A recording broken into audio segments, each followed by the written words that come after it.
जल्दी से कुआं में कूदिए और नहीं तो आपको हम ठेल के गिरा देंगे। सक्षमता में क्या कहा गया था कि जो सक्षमता में अच्छे नंबर लाएंगे उनका होम डिस्ट्रिक्ट पोस्टिंग होगा।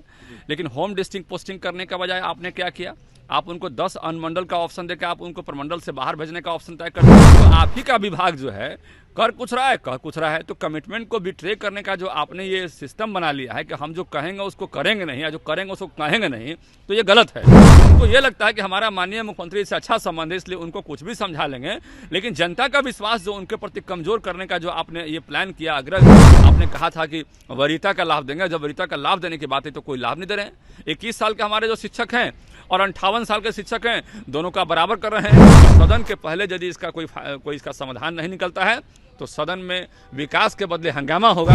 बदलाव की जरूरत है, निश्चित रूप से इस बदलाव का जरूरत है और हम उस बदलाव को चाहते हैं कि बदलाव हो, किसी भी कीमत पर हो।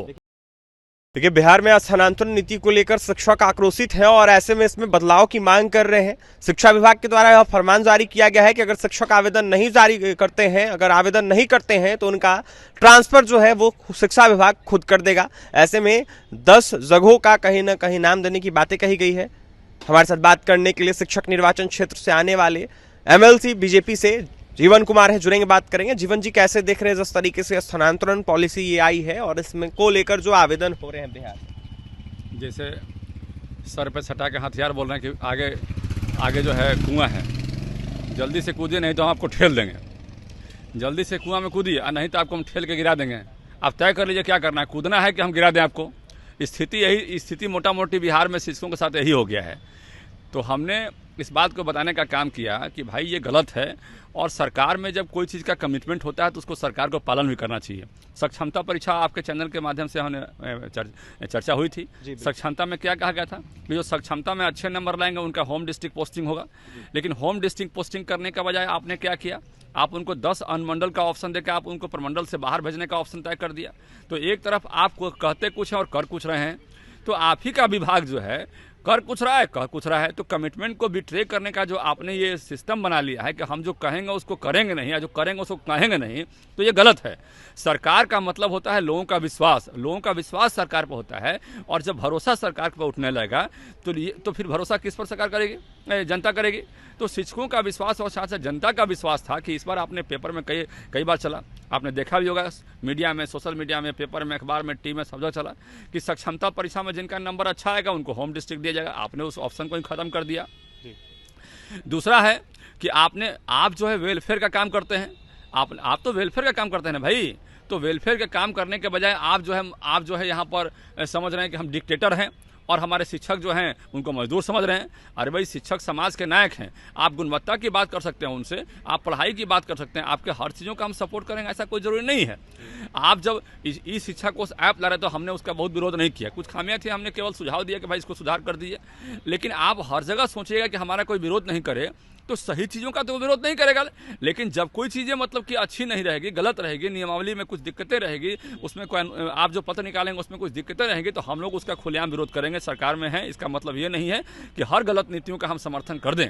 भाई, मुख्यमंत्री जी के संज्ञान में लाया गया था जब ये बातें आई थी कि होम डिस्ट्रिक्ट का मतलब जो है ऑप्शन चुनने का ऑप्शन दिया जाएगा जो अच्छे नंबर लाएंगे, तो ये माननीय मुख्यमंत्री जी के संज्ञान में भी था। और उस संज्ञान को भी आपने क्या किया, तो एक तरह से माननीय मुख्यमंत्री पर भरोसा लोगों का है, उस भरोसे को भी तोड़ने का काम कर रहे हैं। ये कौन कर रहा है आखिर? ये कहीं ना कहीं अधिकारी के दिमाग में बैठा हुआ है कि हमारा जो है मुख्यमंत्री से अच्छा संबंध है। कहीं ना कहीं मुझे लगता है कि उनको ये लगता है कि हमारा माननीय मुख्यमंत्री से अच्छा संबंध है इसलिए उनको कुछ भी समझा लेंगे। लेकिन जनता का विश्वास जो उनके प्रति कमजोर करने का जो आपने ये प्लान किया, आग्रह ये जो हो रहा है, ये कहीं से भी गलत है, ये कहीं से भी जायज नहीं है। कहीं इशारा तो ACS सिद्धार्थ पर नहीं न है? देखिए, समझने वाले समझ जाएं कि हम किसके साथ धोखा कर रहे हैं और किसके साथ मतलब किसका मान सम्मान पर ठेस पहुंचाने का काम कर रहे हैं। ये माननीय मुख्यमंत्री जी के मान सम्मान पर ठेस के समान नहीं है क्या? जनता उनको मतलब कि दूसरे नजर से देखने का काम कर रही थी और आप जो है उनको आप नजरिया बदलने का काम कर रहे हैं। तो ये कहीं से भी जायज नहीं है, कहीं से भी गलत है। दूसरी बात मेरा कहना है कि जब लंबे समय से हमारे शिक्षक पढ़ा रहे हैं और 16 साल 18 साल तक लगातार पढ़ाते रहे और उसके बाद जब उनको आपने कहा था कि वरीयता का लाभ देंगे, जब वरीयता का लाभ देने की बात है तो कोई लाभ नहीं दे रहे हैं। 21 साल के हमारे जो शिक्षक हैं और 58 साल के शिक्षक हैं, दोनों का बराबर कर रहे हैं, ये भी गलत है। वरीयता का लाभ उनको मिलना चाहिए। तो वहाँ भी हमारा कहना है कि उसको भी ध्यान में रखना चाहिए। तीसरी बात है कि आपने कहा पुस्तकालयाध्यक्ष की बात, वही एग्जाम दिए, सक्षमता का परीक्षा वही पास किए, आपने उनका पोस्टिंग में कहीं ऑप्शन नहीं दिया। आपने कहा कि भाई ई शिक्षा कोष ऐप से जिनका होगा उसी को हम लेंगे। भाई वो मना कहाँ कर रहे हैं? कब उन्होंने कहा कि हम नहीं करेंगे?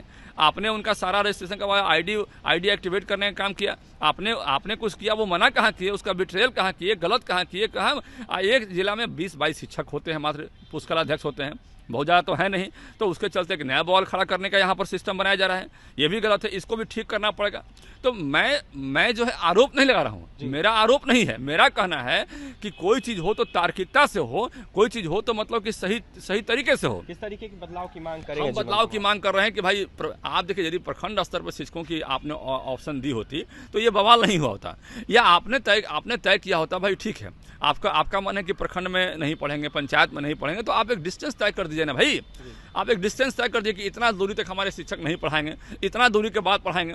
तो आसपास के जितने भी जिले हैं या जितने भी शिक्षक हैं, मान लीजिए कि हमारा 2 जिला बाउंड्री में पड़ता है, हम इस प्रखंड में है और अगला प्रखंड दूसरा है, वो जिला दूसरा है। अब मान लिया कि आपने लिमिट तय कर दिया कि 15 किलोमीटर के बाद ही हम शिक्षकों को हम ऑप्शन देंगे, तो वो ऑप्शन देने का ऑप्शन देते हैं। तो ऑप्शन देने का विचार जो है आपको करना होगा। और 58 साल 59 साल जिन शिक्षकों का हो गया, मैक्सिमम टीचर हमारे भी जो नियोजित थे 58 साल 59 साल हो गया, 56 साल हो गया। अब एक इस्टेब्लिशमेंट तो उन्होंने जहाँ रहा लंबे समय तक वहाँ बनाया, अब उनको हटा के दूर करने जा रहे हैं। देखिए, किसी को दिक्कत नहीं है, दिक्कत उनको है जिनका इस्टेब्लिशमेंट कॉस्ट एडिशनल पड़ रहा है।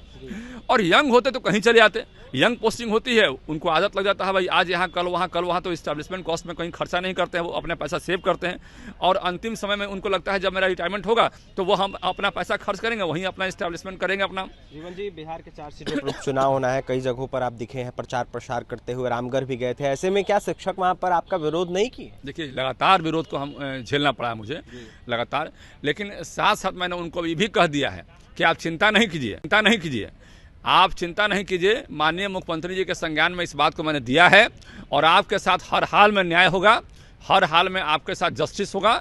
और पहले भी देखा कि जो हमारे शिक्षक हमारे जो बीच थे, नियोजित शिक्षक थे, उनके लिए हमने पूरा आंदोलन किया। और मैंने चुनाव में भी कहा था कि मैं आपको राजकर्मी का दर्जा दिलवा के रहूँगा और चुनाव के बाद मैं एक दिन भी घर नहीं बैठूंगा। आप देखें कि कम से कम 1.25 साल तक लगातार हम रोड पर घूमते रह गए।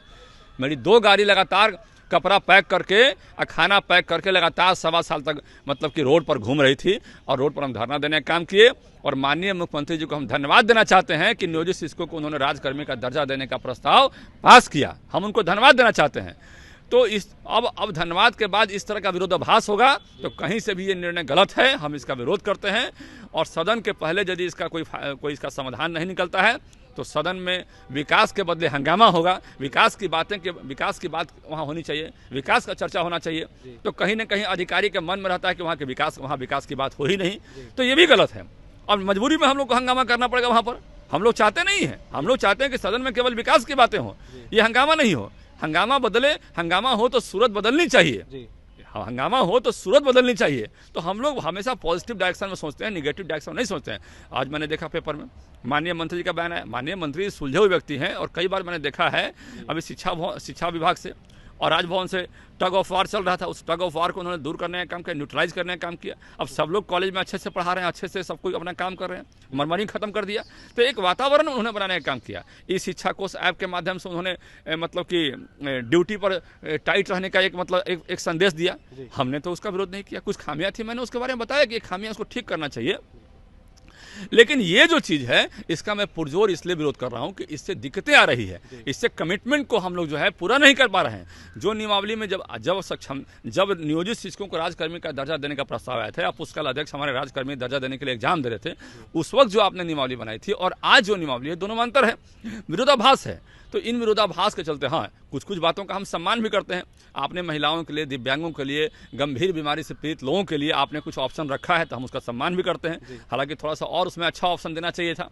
तो जहां सम्मान के लायक है, हम माननीय मंत्री जी देखिए सुलझे हुए आदमी हैं, हम उनका सपोर्ट भी करते हैं, क्योंकि हम देखते हैं कई बार कि वो रास्ता निकालने का प्रयास करते हैं, इसके चलते हम उनका सपोर्ट भी करते हैं। लेकिन जहां गलतियां हैं वहां चुप कैसे रहें, हम वहां चुप कैसे रह सकते हैं? पे कहीं बदलाव की जरूरत बदलाव की जरूरत है। निश्चित रूप से इस बदलाव का जरूरत है और हम उस बदलाव को चाहते हैं कि बदलाव हो, किसी भी कीमत पर हो। देखिए, किसी भी कीमत पर बदलाव हो, हम ये चाहते हैं। जीवन कुमार बीजेपी एमएलसी थे, क्या कुछ कहते थे शिक्षकों के हित में, आपने सुना, यह साफ कहते हुए नजर आ रहे थे कि अधिकारियों का मनमाना रुख नहीं चलेगा, इसको लेकर बदलाव करना चाहिए। मुख्यमंत्री नीतीश कुमार के कानों तक जो है बातें पहुंची है, संज्ञान में मामला गया है। देखने वाली बात यह होगी कि स्थानांतरण नीति को लेकर क्या कुछ सरकार या फिर शिक्षा विभाग निर्णय लेती है। शिक्षा मंत्री को सुलझे हुए व्यक्ति बता रहे थे फिलहाल। अगर विकास चाहिए तो कहीं ना कहीं शिक्षकों के मुद्दों को ठीक करना होगा, उनकी मांगों को पूरा करना होगा। अगर विकास नहीं चाहिए तो कहीं ना कहीं सदन में हंगामा भी देखने को मिल सकता है। जीवन कुमार क्या कुछ कहते हैं आपने सुना है, और भी तमाम खबरों के लिए बने रहें हमारे साथ। बहुत बहुत धन्यवाद।